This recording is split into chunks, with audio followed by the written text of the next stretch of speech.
The belief that that was instilled in us when we had the success we had, knocking off the number 2 team in the country in front of a sold-out crowd, going to overtime in our conference championship game, getting a win in the tournament and having a taste of that. I think those kinds of things have given us a belief that we know when we're playing our best and maxing out, we can compete with anybody in the country. We can beat anybody in the country. And now just trying to take that to the next level by being consistent and night in, night out, try to not have the letdowns. And we know that comes from consistency and practice, and that's going to be what carries us to that next level. She was saying she wasn't expecting to come in as a freshman, play right away. At what point did you know she could handle what would be asked of her as a freshman? Well, when we were recruiting Natalie, and I vividly remember in her home visit, her mom asking me, Natalie, she's not quite as strong as some of the girls that you currently have in the program, but if you watch Natalie play, even in the recruiting process, she plays with the motor, and she just has a knack for game-winning plays, hustle plays. I can, remember coming home from watching her and saying, I know she had double-figure deflections. I just would lose track of how many times she'd get her hands on balls and just make hustle plays. But that motor, it translates. And so we felt very confidently that she would be able to make an impact on our team, and we don't recruit anybody into our program if we don't believe that they have that ability to have a positive impact for us. And she was no different. We believed in her from the moment she signed those papers, and we started to see some really good flashes early in her career that she was gaining confidence as well. Yeah, I think with Natalie, the things we've talked about, the things that she has identified in her postseason meetings and off-season that she wants to improve on is just a little extended range and consistency with her range. And she's been working really hard and looking good from behind the arc. And her ball handling skills have just continued to get better. I think she's showing confidence going over either shoulder when her back is to the basket, but just dribbling right and left hand and making decisions off the dribble, and just some things that as she's now more comfortable in our system, I think she's just able to take the expanded skill set that she's worked hard to develop this off season. Coach, over here. I talked to Fred at Big Ten basketball tournament. We talked about the synergy that both of your programs had. But what's it like for you knowing that you've got Coach Rule, Coach Cook, you've got all these great sports? Talk about the synergy of sports, women's basketball particularly, with all these great sports in Nebraska. Well, you want to talk about a blessed coach right here. People talk about mentors all the time, and I have some outstanding mentors just right on campus with me. And, Rhonda Ravel, our head softball coach, and I are very, very close. We share ideas. We talk leadership all the time. But John Walker has been a resource for me. John Cook, I lean on him. Fred being right next door, and him and his staff and their office being right next door. And just the other day, Matt Rule and the things that he's willing to bend over and do to help us with our recruiting efforts. There's a real camaraderie at Nebraska, and there's some things that are done intentionally there that lead to that camaraderie and everybody genuinely being for each other. But I just feel incredibly grateful to have mentors in the coaching profession that I can lean heavy on, and our program benefits because of it. It's a mentee to see Allison back in the mix and out there playing, and how important is she with the experience that you lost in that court? Yeah, she's huge, and there's been lots of days where we've walked away from practice already and said, well, she's the best player on the court today, and she really made everybody better around her. And I think you add the Allison that we saw pre-injury, that played hard, aggressive, controlled pace and tempo, and then you add to that 18 months of IQ, learning the game, just really spending a lot of time with our coaching staff, watching film.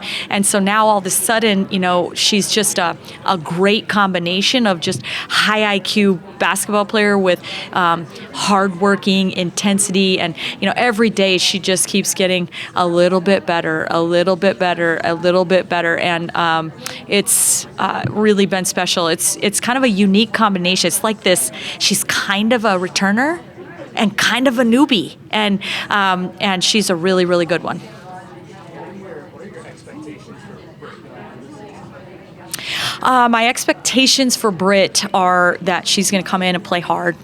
She's going to be a great teammate. She's going to find a way to impact the game and make everybody else around her better. And we're already seeing that on a daily basis. And she's working really, really hard to improve, particularly on the defensive side of the ball. But offensively, we just see flashes. She's an outstanding passer. She makes good decisions. She instinctively has, a good handle. And my expectations for her are, you just come, work hard every day, keep being one of the hardest working players on the court, use your IQ, impact the game in a positive way by being competitive, and she wants to win, and she's done a lot of it, and so I think she'll bring that to the table as well. See Logan's game evolve throughout last season. What's the next step look like for her?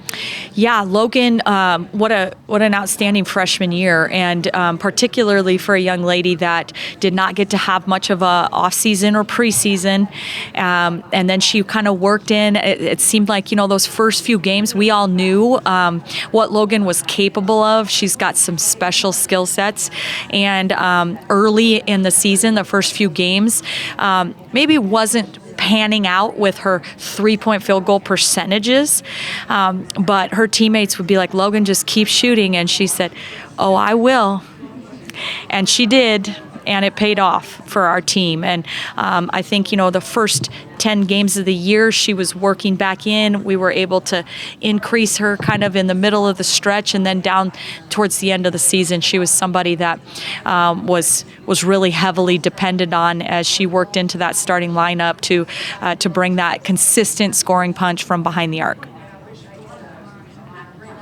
Do you see kind of stepping into that leadership voice that Jazz left behind? Do you see kind of filling that role? It's been such an awesome tag team so far. And I feel like last year kind of Jazz and Lex really kind of were the two leaders of our team.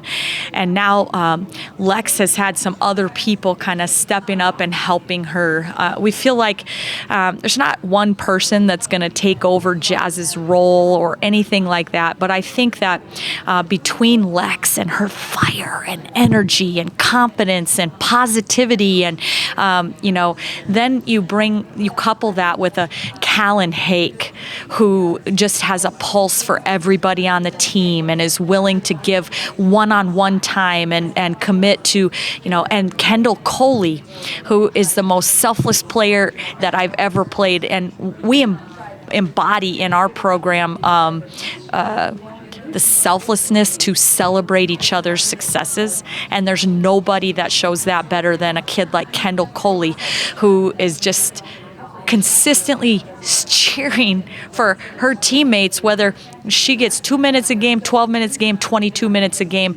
doesn't matter. She's got the same fire, the same energy. She stood on the sideline last year, and she was single-handedly talking Natalie through almost everything that we needed her to do, even if that meant that Natalie was going to take some of the minutes away from Kendall. And I think that selflessness has just been such a huge form of leadership for the new players coming into our program, that this is how we do things here. It's about the team first, and it's kind of been a combination of leadership with our returners that have just put their arms around our new kids and really helped them see how things go at Nebraska. Added one transfer. What does that hurt? Why was she a good fit for the program? she's so good. Like we love Birdie. Birdie is kind of what we call her for short, and she has 3 years of playing in the SEC experience. So the game's not too fast for her. I mean, she's been there, she's seen it. She's going to sit down and guard. She plays really hard, and that fits our style of play. But she can really shoot it, and she's a pretty high IQ basketball player. Makes good decisions, off the dribble, but her shooting prowess has been really welcomed in the program, and she's a great teammate. She comes to practice every day, which is great energy, great focus. She had her wisdom teeth out and was in the gym the same day. And, she just is really passionate about wanting to be the best player that she can be, but to help our team be the best team we can be. You had a late addition in Petra, I guess, to the roster. How's she come along? Yeah. It's a big transition. It's a huge transition, and she made the decision so late. The recruiting process was late, so she didn't get the summer training that the rest of our team did. But for somebody who arrived on campus the day before school started, her transition has been really remarkable. Her English is remarkably good, and just for her to be able to pick up the terminology, and she's learning very quickly. Her teammates have done a good job of saying, "Hey, I'll meet you before practice tomorrow, and we can run through some of the actions that she wasn't here for this summer." And she's just learning and picking things up. I think as she's translating in her mind, we're asking a little more communication from her. And kind of a funny story from practice the other day. I thought, okay, I'm going to help Petra out here, and I said, Petra, how do you say skip in Croatian? So I could maybe make it easier for her to talk on this one. And she said, skip. And I said, oh, okay, well, good. It should be easy then. Should be easy. So we're really working. She's got a great attitude, and she's really growing every day. And we're excited to have her. Yeah. Yeah, it's been going good. I think, right now it's a little different because she's redshirting, and she's also recovering from an injury. And so she hasn't been active in practice with these guys, but she's there every day. She's standing on the sideline.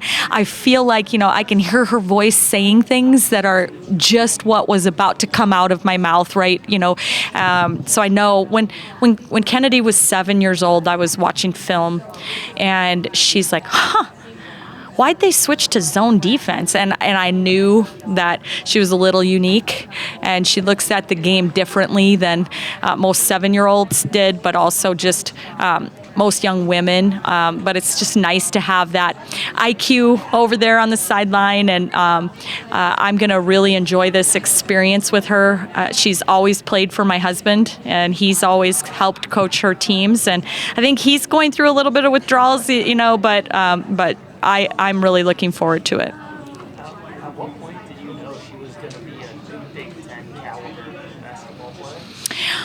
I don't know. I mean, I still don't know, I think until you actually get out there and you're in the fire, of the Big Ten conference and stuff, you just don't really know. But I think for the most part, one thing she knew very early is I don't want to go anywhere else other than being able to put that Huskers across my chest. So if that's an option, I want to make that happen. And so, I'm excited that she's going to get that opportunity.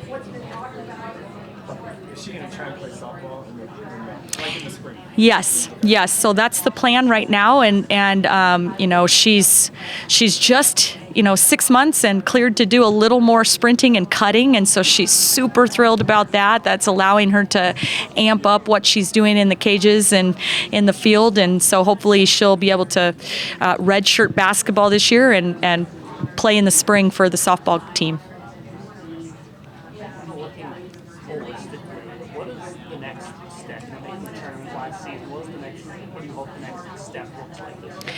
Yeah, I mean, we've been talking about, the next step really would be to host. And, we want to advance in the tournament. And in order for us to do that, we feel like the best position to be in is to be playing games in Lincoln, Nebraska in the NCAA tournament. And that, to us, would be the next step. And there's a lot of things that we care about more than that. But the truth is, that would be a great step for our program and put us in the best position to advance. So much more about the growth that we're making as a team and as individuals, and we're going to just live day to day.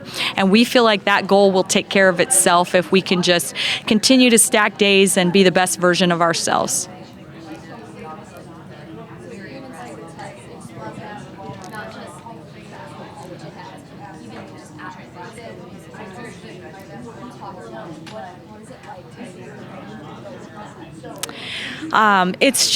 It gives me chills sometimes. Even just when you ask that question, I get kind of goosebumps just thinking about where we've come from and where we are. And, I talk about the fact that we walked these young ladies through a bare Pinnacle Bank Arena and said, we haven't been selling this place out yet, but we will. And then to watch 15,000 people storm in the court when we, on Super Bowl Sunday for a women's basketball game is pretty special.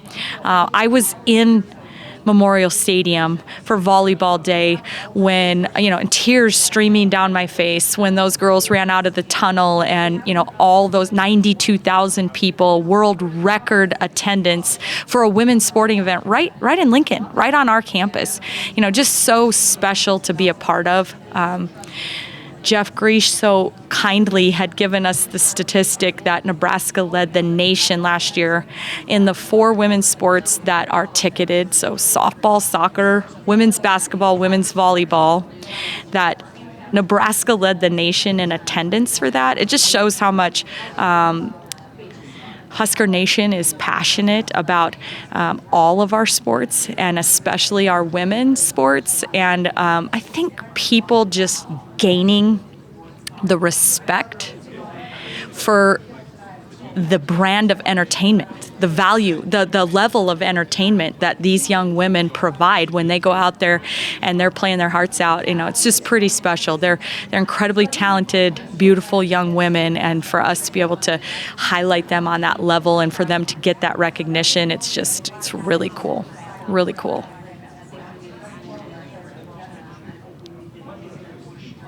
Other than MDs, is everyone practicing? We are just beginning to work Logan back into some activities. So she had a post-season surgery as well, and so she just kind of starting to gradually increase her reps and load in practice, and so we're hopeful that we can progress nicely with that before we start game season.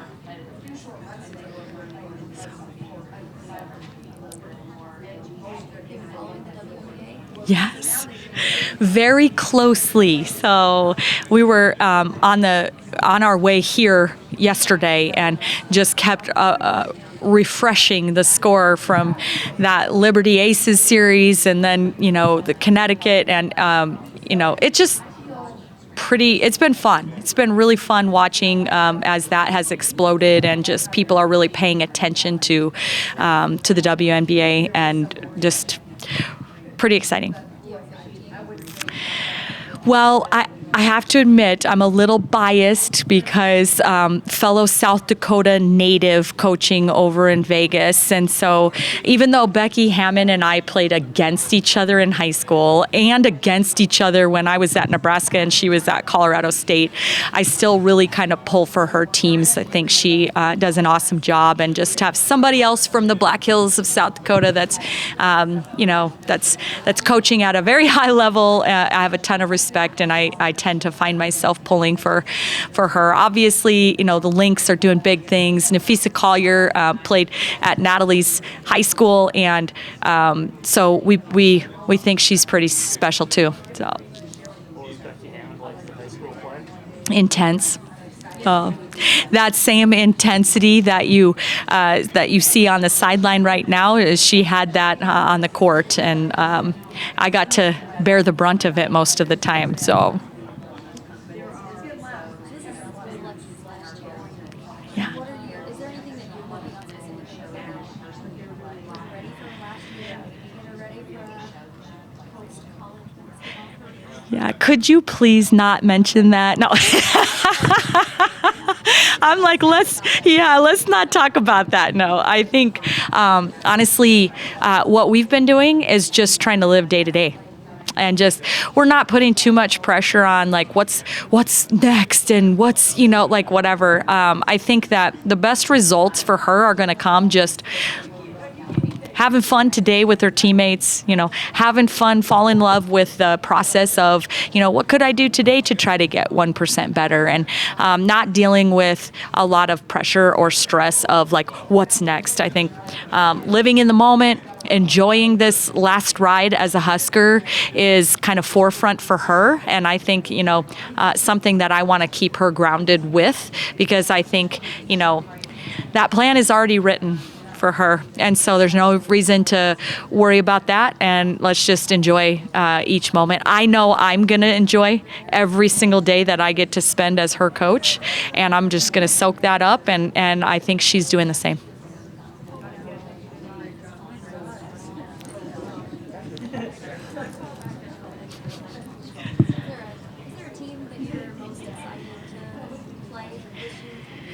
Oh man, I can't really land on just one. I am really excited for that trip that we have right after Christmas break, and you're a little nervous about 4 or 5 days off for Christmas, and then come back and be like, oh, welcome to it, 2 of the top 6 teams in the country, or but to make that trip out to UCLA and USC, and to be able to do that early in our conference schedule, to where we can say, okay, here's where we're at. It's a pretty good measuring stick, and I think we'll be excited. This team has always embraced the motto that to be the best, you have to beat the best. And so what an opportunity for us to be adding 4 really storied programs to an already strong Big Ten conference.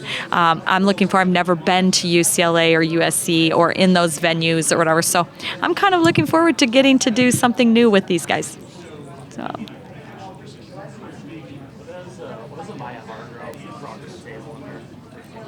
I'm so glad you asked that, because I just couldn't wait to be able to talk about her. I think she is such an exciting player, and has come to us. She's strong, really strong and explosive, and has great skill. And so in that forward position to really provide kind of a different look, and somebody that has come in, she is not shy away from contact. I mean, sometimes she puts that shoulder into our male practice players, and they feel her. And I just think that's a unique thing sometimes for freshmen to come in and already be craving that physicality and not shying away from it. And so, but what an awesome teammate. I mean, she's already just like, what do you need me to do? What can I, if you just want me to go get an offensive rebound, if you just want, she's hungry to learn. She's smile on her face every day.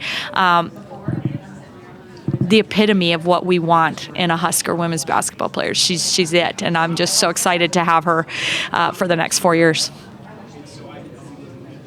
Broadly speaking, what are the biggest adjustments for freshmen?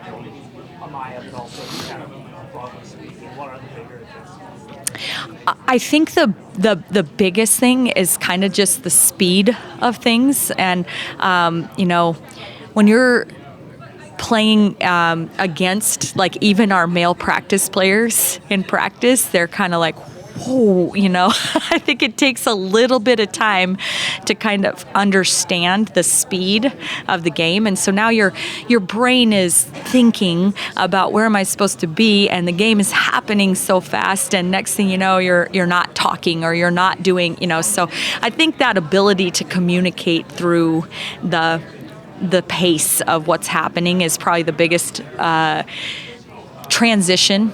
Some of the players, it's physicality. In Maya's case, not so much. I mean, she's physically ready to handle that contact. But I think for her, just playing at a really small school in Christopher, Illinois, and that's she said, Coach Williams, this whole concept of play defense before my player catches, like, I used to just let them catch, sometimes drive by me, and then I'd just block their shot when they went past. Now she's having to work, earlier. And so I think that's a big transition as well.